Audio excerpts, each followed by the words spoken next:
In this video, I'm going to introduce you to the format of the final accounts, balance sheet and income statement. Although I have shown you the income statement and balance sheet of a company, I would like to introduce you to the format that we are going to be using to begin with, so that it becomes easier for you. So the final accounts are typically prepared at the end of a financial year. We have also discussed that public companies have to disclose quarterly statements as well.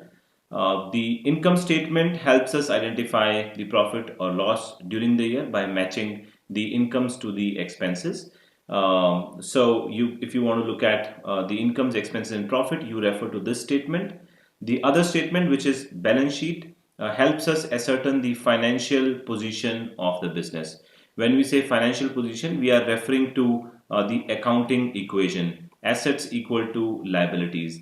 This equation should hold for business to sustain. As and when this equation is not balanced, the business can be in trouble if the liabilities are, for example, higher than the assets. So that is what we mean by these two words, financial position. We'll talk more about this, of course, as we go forward. So collectively, we call these two statements final accounts. There is a third statement called cash flow statement, but for now we are keeping that as an additional statement, and it was introduced later on as well in the final accounts. So we'll talk about cash flow statement later. So here is the statement of profit and loss. This is Reliance Industry Limited's income statement. We have seen this earlier. There is income and there are expenses, and you have profit for the year. And 2 years data has been shown here. So the Companies Act prescribes the format of these statements. Also, sequence in some cases that you should first show income and then show expenses and the categories. For example, you see cost of material, you see employee benefit costs, depreciation, finance costs. So these categories, these buckets are also defined.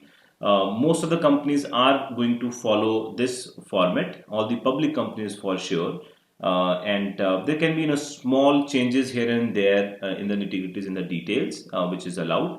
But largely, this is how profit and loss statement is shown.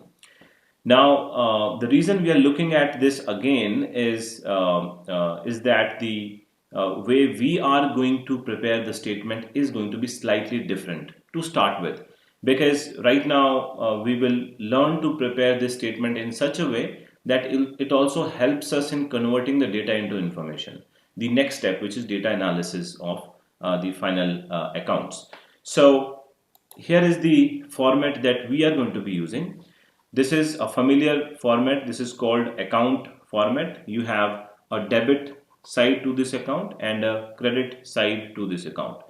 All we are going to do is to pick up this part, income part, and we are going to bring it here. So all the incomes are going to be shown on the credit side, as they are. All incomes have credit balances. So all credit balances are going to be shown on the credit side.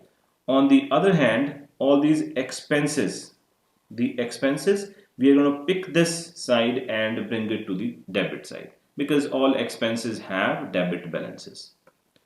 So all we are doing is we are using an account format, and we are calling this profit and loss account rather than profit and loss statement or statement of profit and loss. Once because you're familiar with the account form of business, this is simply the ledger account that you learned how to prepare. We're going to be using similar principles. So you just bring the incomes on the credit side, expenses on the debit side, and you figure out the balancing figure, which can be profit or loss. And when you have to present it to public, you just transpose this into a different format, landscape format. You show incomes at the top and expenses at the bottom. So simple as that. But it is only for our convenience and in order to create some additional information for analysis purposes that we are using the account format. Okay. So this is the statement. This is how we're going to do the profit and loss, and typically these are the this is how it is going to look and feel as we move forward. So this is the same account. You have P&L account. On credit side you have incomes, debit side you have expenses. So you bring your operating income here. This is sales. Sales is operating operating income. Sales is the only operating income that the business has. The primary, the goods and services which business manufactures or trades, that is what is meant by the revenue coming in through that is what is operating income. And then all the other incomes are here, non-operating incomes. Non-operating incomes. Now, these two have been segregated here for a specific purpose, and I'll tell you the purpose. But the idea is that operating incomes are going to be shown first and then non-operating incomes. And if you look at this statement here, you have operating income and non-operating income. So we just using the account format. The presentation is different, but it's same as what is being shown in the statement format. All right, on the debit side, you have the value of opening stock, you have purchases, factory expenses, and then you have something called a gross profit. What does this mean? All the all the items here are called direct expenses. Direct expenses. What do we mean by direct expenses? We would have discussed operating and non-operating expenses, but direct expenses is something that we have not discussed before. So direct expenses are related to the manufacturing of the goods, or it is all the expenses which have to be spent in order to produce the goods, make the goods ready. If not manufacture, then make the goods ready to be sold. So those are called direct expenses, and I've written factory expenses. So whatever production level expenses are there will be shown here. And then there is an item called gross profit. What is gross profit? Well, you simply understand this in common parlance, the word margin is used. So you deduct from the sales the cost of the sales, right? So this is cost of goods sold, COGS. This is cost of goods sold. So you have the stock, unsold stock from the last year, which is going to be sold in this year. You have purchases that you do in this year, and then you have various factory related expenses, the expenses which have to be incurred to make the goods ready to be sold. All these together are called cost of the goods which are sold during the year. The difference between sales and cost of goods sold is the gross profit. This is the balancing figure. And I'm sure you would know what is a balancing figure and what is meant by C/D, carried down. So the margin here is called gross profit. This is an accounting term. And then this gross profit is then down. Brought down not into the next year but into the next section here. And you write the gross profit here. And then you add to the gross profit whatever additional income you have. So this gives you the total available income that you have. Out of this, you are going to be spending now on selling. So sales expenses, advertisement, administrative expenses, anything which is after the production of the goods, after the goods have been converted into a form which is ready to be sold. All the rest of expenses are going to be shown here.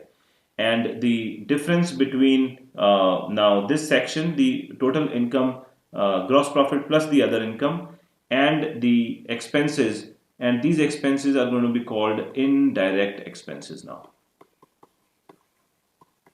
All the expenses which are not related to the manufacturing of the goods, getting the goods ready for sales.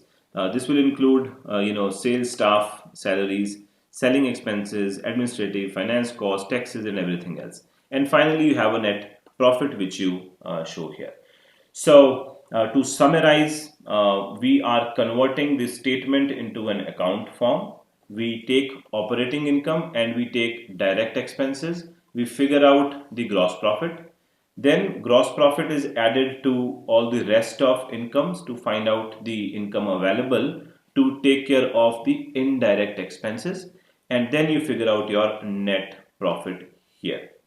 So this is the format we're going to be using. Of course, this will become more clear as we solve more problems, do more tutorials. The other statement is balance sheet. Again, you have seen this statement. There are two sides to it, assets and the other one is liabilities, equities and liabilities side. So these two sides, we are going to convert this as well into an account format. So we will have an account format. So you have assets on the one side, liabilities on the other side. And traditionally we show liabilities on the left hand side. Doesn't matter, you could swap the two as well because earlier this was the convention, but then the law required that the statement should be shown in this format. Then it didn't matter what do you show on the left side and right side, but what is shown on the top and bottom. So this is the format that most companies will use. They'll show assets first, liabilities after that. Then within the assets, you had current assets and non-current assets and current assets. In the equities and liabilities side, you had three subheads: non-current liabilities, current liabilities, and equity. So similarly, we are going to follow this format here. Liability side, you'll have share capital here, and you will have non-current liabilities and current liabilities. On asset side, non-current assets and current assets. So the headings are the same, the flow is the same. The only thing is, rather than placing these, one at the top of the other, we are using a vertical format. We have liabilities on one side, assets on the other side, just for creating more information in that process. All right, so I hope now you have some sense of the format that we are going to use for income statement and the balance sheet. In the next video, I'll talk more about how to prepare these two statements from the data generated through the accounting cycle process.